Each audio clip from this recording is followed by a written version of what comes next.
Saudação fraternal a todos. E que o Evangelho do nosso Mestre Jesus possa encontrar em nossos corações o solo fértil para germinar e prosperar hoje e sempre.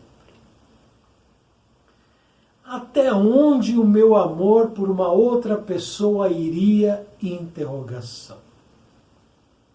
O que eu suportaria por alguém? Interrogação.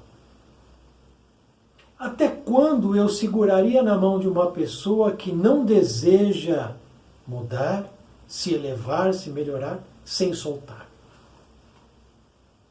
O meu carinho, minha paciência, minha dedicação, o meu amor mesmo por uma outra pessoa iria até quando? Quando essa pessoa vira as costas para mim e não deseja o bem. O meu limite para suportar os erros do outro, as agressões e revoltas do outro vai até aonde? Interrogação. Perguntas importantes, por quê? Vamos conhecer neste vídeo um relato mediúnico, onde um espírito nos conta sua história. O título se chama Um Verdadeiro Pai. Faz parte deste livro chamado Veredas da Vida, Contos, Encantos e Encontros, um livro ditado por espíritos diversos e recebido por Eliana Machado Coelho, Ângela Grazioli Machado e André G. Coelho. Vamos conhecer uma história aqui de dedicação, que nos servirá grandemente a uma reflexão sobre nós. Vós fazeis o que também vistes junto de vosso Pai? Jesus disse isso, está em João 8:38. Então o Espírito começa a sua narrativa dizendo: sou um pai que buscou na terra passar dentro de mim a simplicidade e pequenez de conhecimentos culturais, os bons exemplos, os ensinamentos morais, qualidades puras do coração humilde, aos filhos que me foram confiados por Deus, nosso amantíssimo Pai.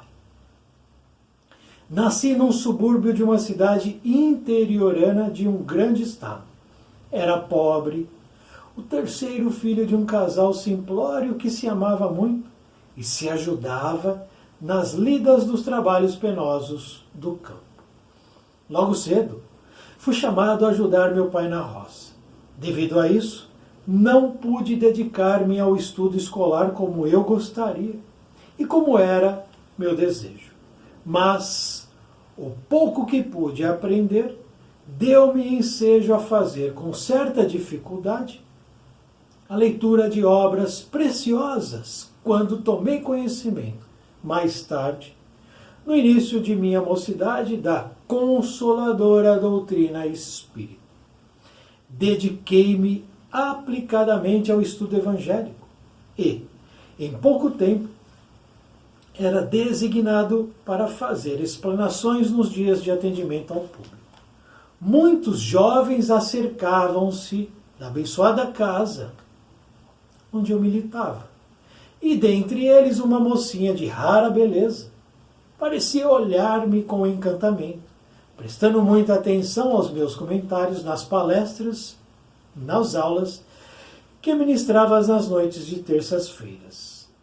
Então, nesse primeiro momento, nós temos esse espírito que reencarna numa posição difícil. Pouco dinheiro, escassez, trabalho pesado, nenhuma possibilidade de estudo, de progressão na questão educacional. E o que é tudo isso? Uma prova, quiçá uma expiação.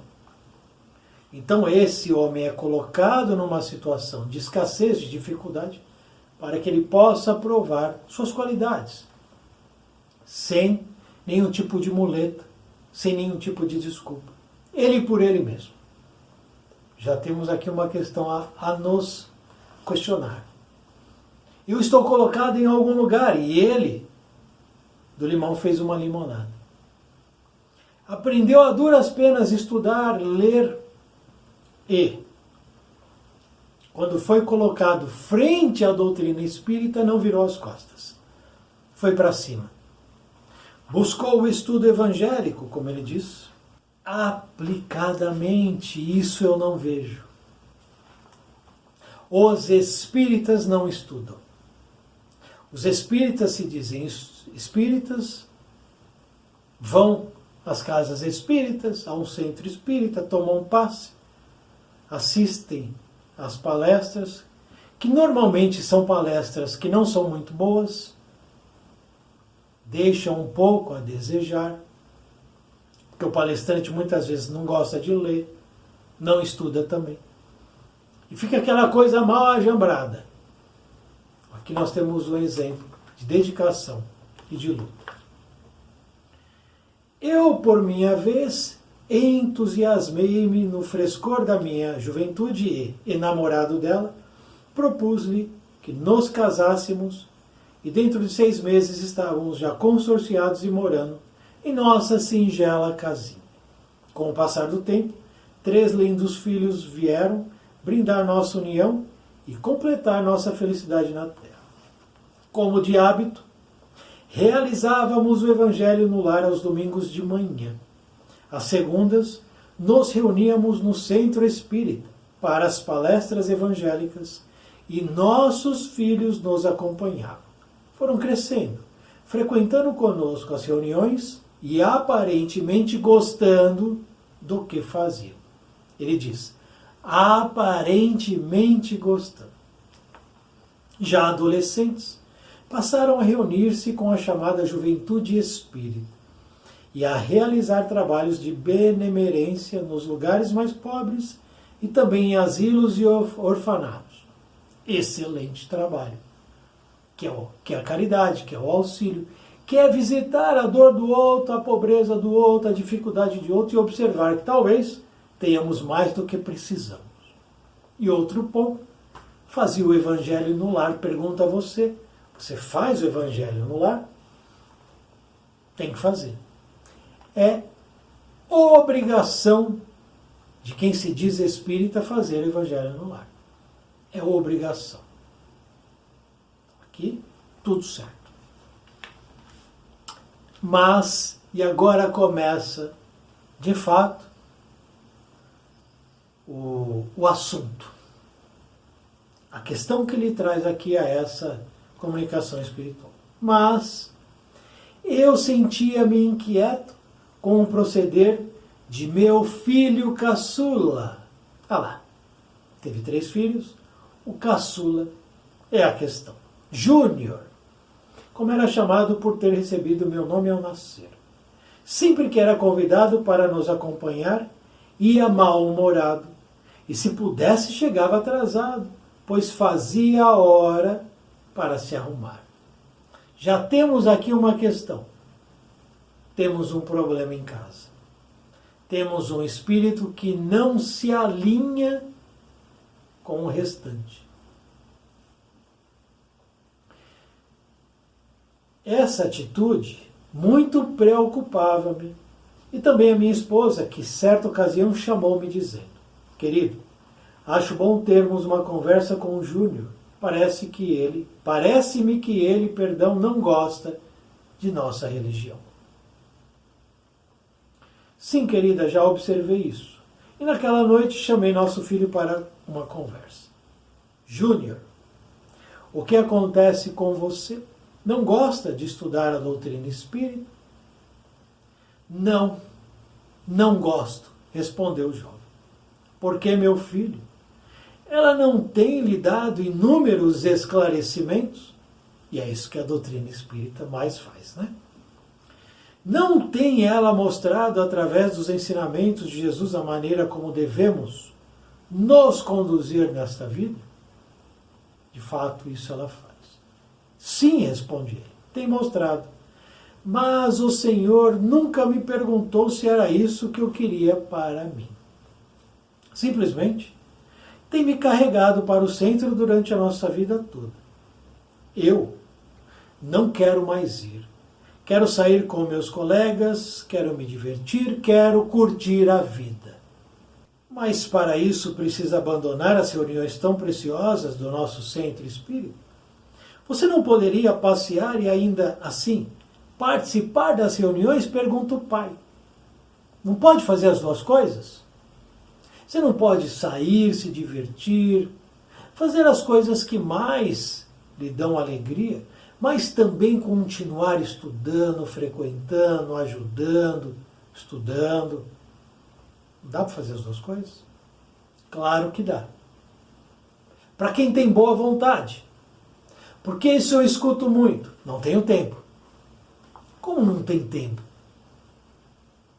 Que pessoa nesse planeta pode dizer não tenho tempo? Porque são hipócritas. Melhor é dizer não quero. Ser sincero, não quero.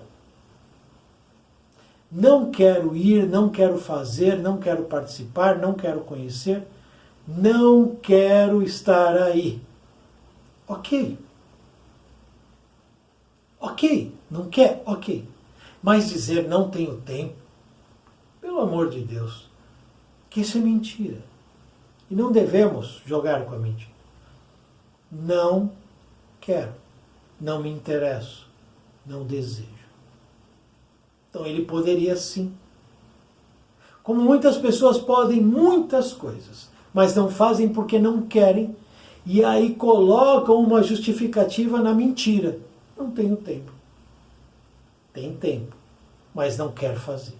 Tem tempo, mas prefere o egoísmo. É isso.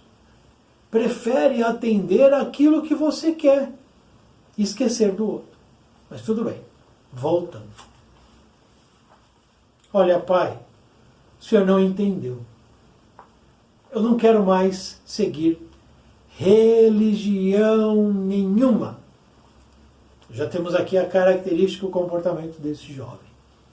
E, por mais que eu argumentasse, não consegui convencer meu filho a continuar frequentando o centro espírita. Em casa, nós procurávamos passar informações benfazejas. Levávamos para ele mensagens esclarecedoras de benfeitores. E todos os esforços foram envidados para que ele não palmilhasse caminhos dificultosos e amargurados que, por vezes, os jovens trilham.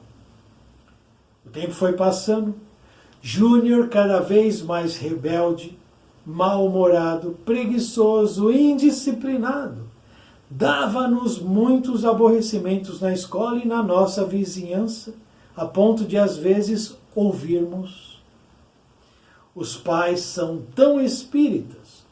Como é que o filho saiu desse jeito? Duro ouvir isso, né? Mas eles ouviam. Essas afirmações chegavam aos nossos ouvidos e nos feriam. Mas a confiança que tínhamos em Deus, a certeza de estarmos fazendo o melhor como tarefeiros a quem Jesus confiou trabalhos, dava-nos força, pois ninguém é chamado a servir na seara do Divino Mestre, se não for para o seu progresso espiritual e de irmãos com quem, talvez, nos tenhamos compromissado e que, quando temos a oportunidade bendita de cooperar, é um momento de resgate e de evolução para os nossos espíritos. Com esses pensamentos norteando nossas vidas, eu e minha esposa prosseguíamos em nossa caminhada. Sempre que nosso filho caçula precisava de nossos conselhos, de orientações, estávamos a postos para elucidá-lo. Mesmo assim, meteu-se em reiteradas confusões, até que, ao ser pego portando quantidade comprometedora de droga, foi conduzido e preso. Muito sofremos por não podermos ajudar como gostaríamos, pois as visitas eram somente uma vez por mês.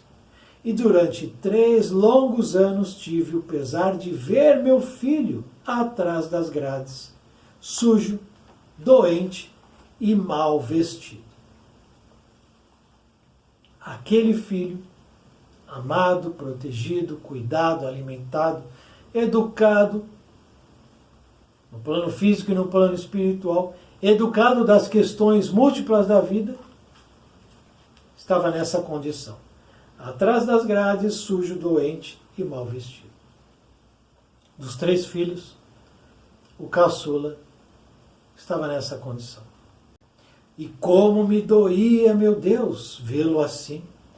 Todas as vezes eu voltava para casa chorando, ao lembrar de como ele era amado por nós, de como eu o ajudei a dar os primeiros passinhos, a falar mamãe e papai, no seu balbuciar infantil, que nos fazia sorrir gostosamente quando pronunciava as palavras erradas. Lembro-me da minha alegria e de um certo orgulho quando fui ouvi-lo declamar um poema na escola primária em homenagem ao Dia dos Pais. Chorei emocionado ao abraçá-lo naquela tarde. Tudo isso vinha em minha mente e também eu pensava: Senhor Deus, tenho procurado a vida toda pautar minha conduta dentro das normas do Evangelho do nosso querido Mestre Jesus.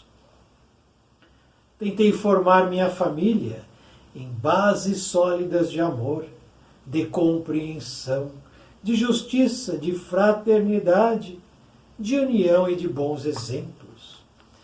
Tenho, de todas as formas, orientado os jovens e também os adultos, que são encaminhados por tua infinita bondade e extrema misericórdia para ouvir minhas palestras. E, no entanto, Senhor, não consigo fazer meu filhinho caçula trilhar os caminhos nobres do bem servir, da boa conduta moral, do bom proceder. Por quê, meu Deus? Por quê? Quantas pessoas não fazem esta mesma pergunta? Por quê? Por quê? E assim, pensando, passava longas horas chorando, refletindo, tentando enxergar uma solução. Queria de todas as formas entregar ao mundo homens bons e recebo do mundo meu filho, perdido em si. O que fazer, Senhor? Mais uma pergunta. Parece que me sentia envelhecer dia a dia. Por insistência de amigos do centro, procurei um advogado e, com muito sacrifício, paguei para que se encarregasse do caso de Júnior. E assim, num certo dia, eis que volta ao nosso lar meu querido filho. Abatido, doente, triste, ensimesmado, confuso e amedrontado, foi assim que ele chegou em casa. Minha esposa perdeu o brilho do olhar e o sorriso alegre que estampava nos lábios e passou a exibir um rosto amargamente sereno que o sofrimento modela. Aos poucos, fui novamente conversando com ele sobre as verdades do espírito imortal, sobre as belezas do Evangelho Redentor, e através de contos e leituras, fui revigorando a alma cansada de meu filho. Ele estava novamente regando o coração do filho, que estava seco. Um coração que secou, que endureceu. Mas esse pai foi revigorando aquele espírito, aquele coração, com as leituras, com os contos, com os ensinos. E é assim que a gente tem que proceder. Não adianta, de uma hora para outra, meter o pé na porta e falar, tudo vai mudar. Não vai mudar. Porque não há saltos que resolvam as questões. Nós precisamos tomar uma atitude claro. Mas essa atitude precisa ser diariamente lembrada. Precisa ser de maneira rotineira relembrada. Sempre relembrando a resolução.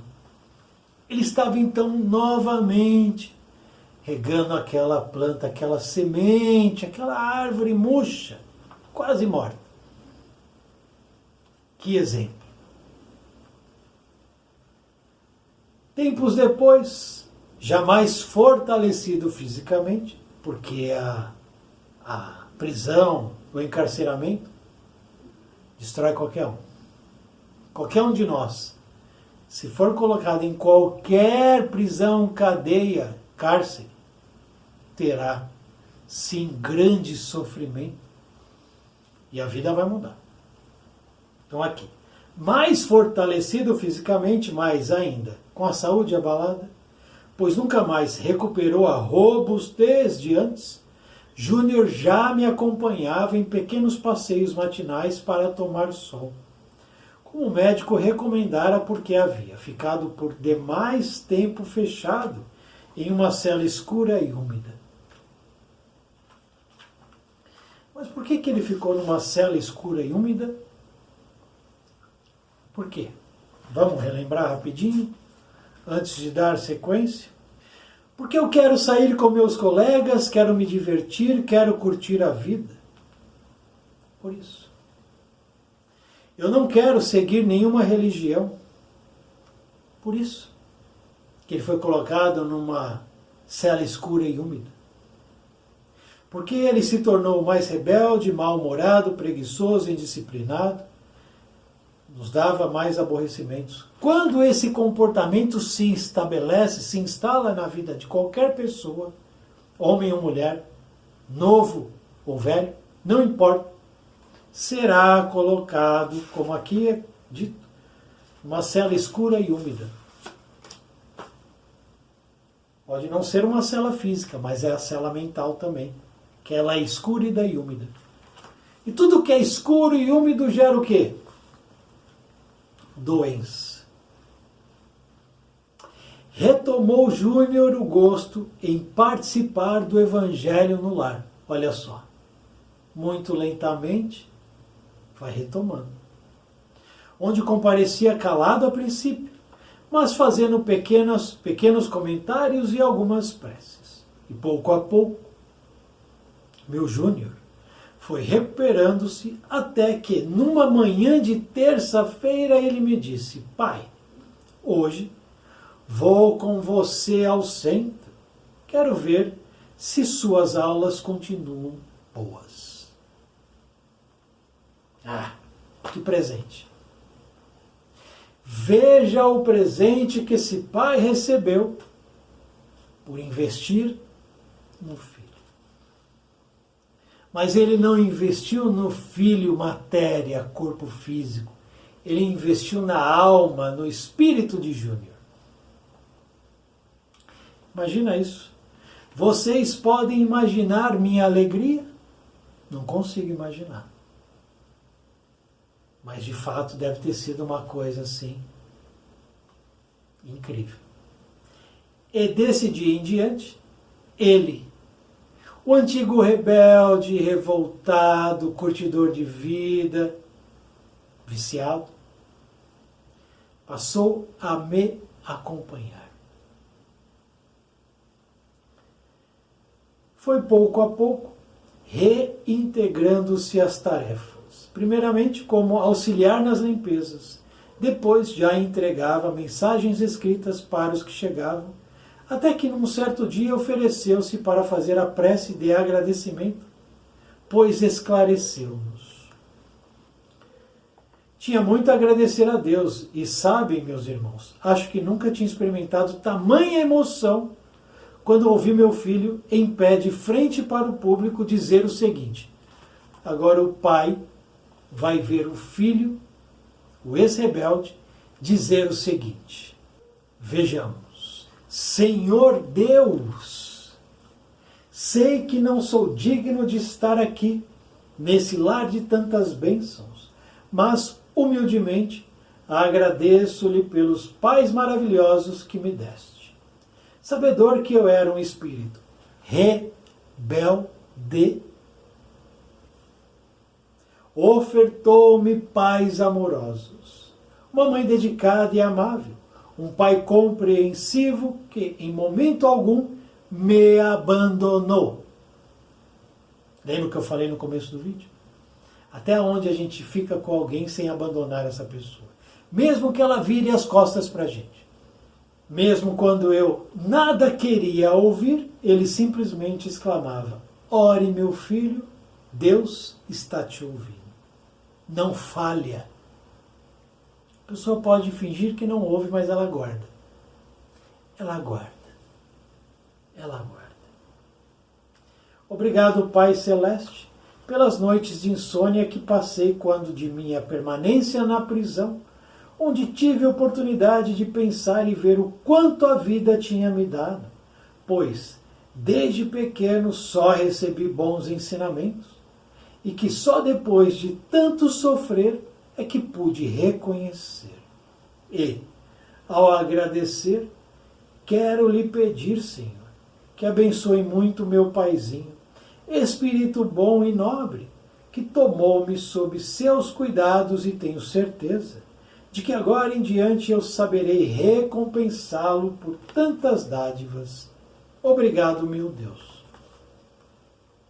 Podia parar aqui, né? Porque é a vitória sobre a sombra, é a vitória sobre a treva, é a vitória sobre a rebeldia. É assim que Jesus trabalha. É assim que Deus trabalha. É assim que o plano maior trabalha. Eles não desistem. Nós desistimos dos outros. Eles, com E maiúsculo, não desistem da gente. Após a prece do meu filho, com o rosto banhado em lágrimas, abracei-me a ele e disse: vamos, filho, para casa. Posso dizer-lhes que, daquele dia em diante, tive em Júnior o mais dedicado e carinhoso filho que um pai possa querer. Um filho que teve tudo do melhor, que prefere, que escolhe a sombra, a treva, a sujeira, a dor, o sofrimento. Escolhe por ele. Mas que depois retorna, porque o pai não o abandonou. Que depois retorna, porque ele entendeu que ele se prejudicou por ele mesmo. Que retorna porque a porta estava aberta. E nunca fechemos a porta. Não feche a porta. Deixe a porta entreaberta. Porque aquele que foi pode querer voltar. E quando alguém deseja voltar e que errou, sente vergonha. E se ele sente vergonha e volta e a porta está trancada, ele bate, ninguém abre, ele vai embora de novo. Mas se ela está entreaberta, significa que estamos esperando você voltar.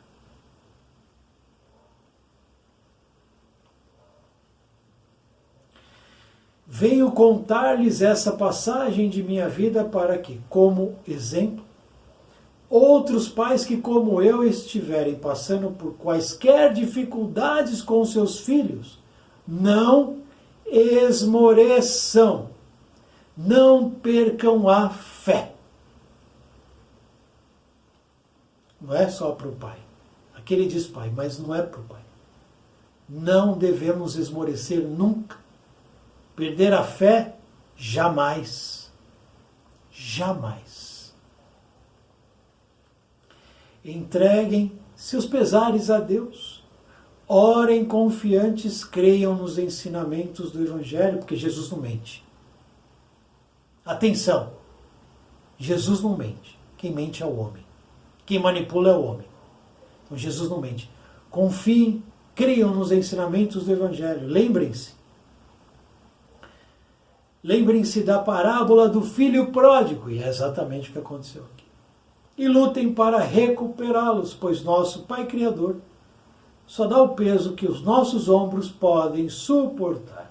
Não desistam, meus irmãos, de ajudarem esses espíritos difíceis que nos chegam como filhos, mostrando assim que são dignos da confiança que Deus deposita em cada um que os recebe.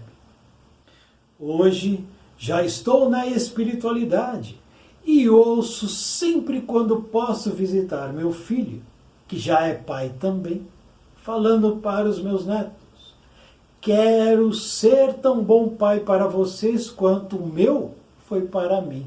Que Jesus abençoe meu paizinho onde ele estiver. Sabem, meus irmãos, até hoje me emociono ao ouvir meu Júnior dizer isso. Antônio Rodrigues Xavier. O que dizer dessa história?